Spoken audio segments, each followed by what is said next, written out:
Hi, my name is Tim Owen. I'm a master's candidate at VCU, and I'm here to talk about my project, a spatiotemporal assessment of anthropogenic land use changes on a diverse fish assemblage. This research was conducted with Dr. Makinich, Dr. Garman, and Dr. Crawford of the VCU Rice River Center, as well as Dr. Aaron Onens of the USGS Eastern Ecological Science Center. Monitoring changes in fish diversity is important for several reasons. First, fish assemblage health has been linked to overall environmental health, and while assessing abiotic conditions such as water quality can provide snapshots of environmental quality, fisheries observations better reveal the persisting environmental conditions of that system. Additionally, the environments associated with healthy fish communities are valued for the ecosystem services as well as a number of associated recreational uses.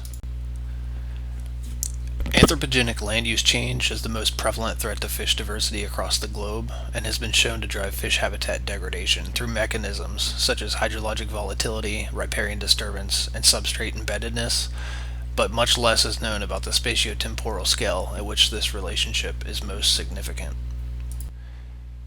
Contemporary fish monitoring activities often implement capture-based sampling gears at probabilistically generated survey transects, and while these methods are proven, relatively affordable, and allow researchers to get their hands on individual specimens, they also possess inherent drawbacks, and this includes risk of injury or mortality to the fish community, disruption of natural fish behavior, size or species selection biases, and limiting sampling intensities that can be restricted by site access, site conditions, or resources.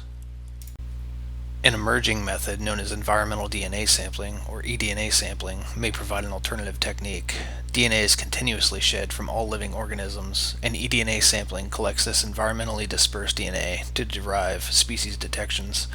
Previous studies have shown that eDNA sampling can detect specimens from distant sources, and may even outperform conventional gears in the detection of uncommon species. However, the technology is comparatively novel, doesn't provide accurate species abundance measures, and in many applications, such as those in natural lotic environments, research is ultimately lacking.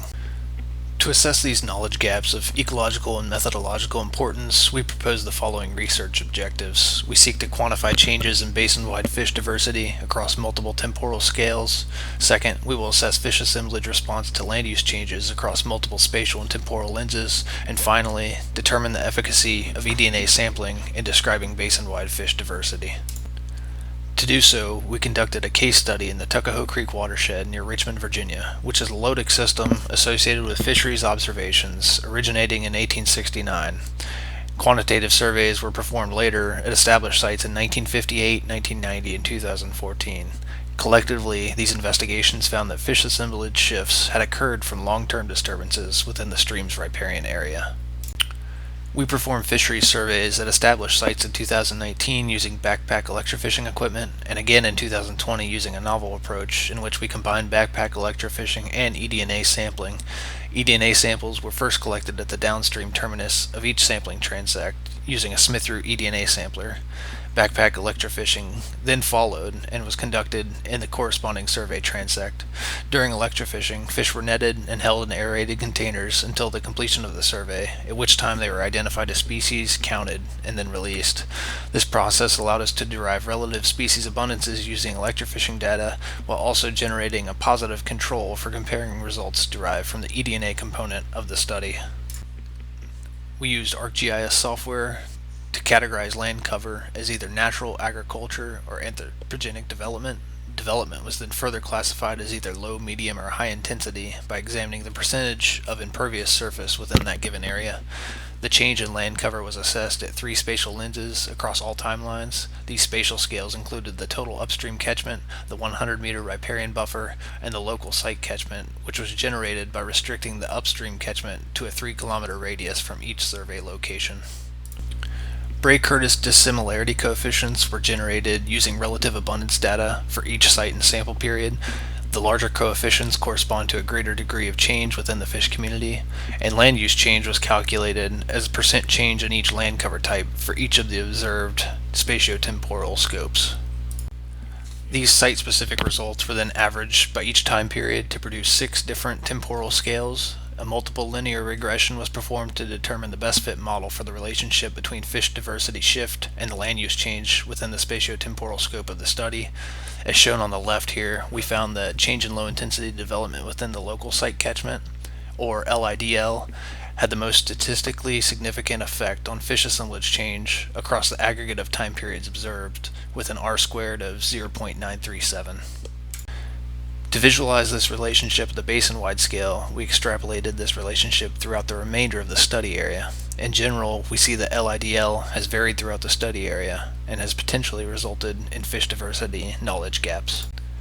This is further illustrated here in the violin plot, where we see the basin-wide distribution of LIDL by each sample period relative to the attributes assessed at each sampling location within that time.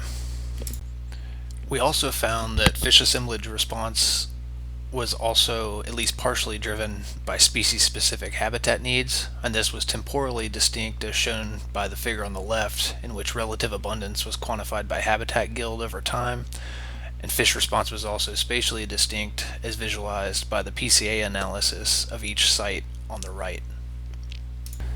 To address our final objective of assessing eDNA efficacy, we split our fish species results into 3 different groups. Shown here is Group 1, which represents species of fish that have been present in each of the capture-based surveys. And then on the right-hand side of this table, you can see that our eDNA sampling performed equal to the simultaneously conducted electrofishing surveys. Things get more interesting here in these next 2 tables, where we examine our second group of fish, shown on the left. This represents species of fish that have been intermittently detected throughout the 62-year study period. Here we see that eDNA actually outperformed our simultaneous electrofishing surveys. And again, in Group 3 to the right, which represents both novel species observations and species of fish that hadn't even been detected since 1958, eDNA similarly outperformed the conventional methods. So in summary, we found that fish diversity within the Tuckahoe Creek watershed is driven by localized anthropogenic disturbance, and this relationship exists across all temporal scales assessed in our study. Secondly, we found that fish assemblage dynamics are longitudinally discontinuous within the Tuckahoe Creek Basin and are at least partially the result of species-specific habitat needs. Lastly, based on our results, eDNA outperformed electrofishing in detecting uncommon species of fish, and therefore it may provide useful application for monitoring rare species, as well as quantifying fish diversity in systems that are subject to heterogeneous land use changes. And on that note, I'll take any questions. Thank you for your time.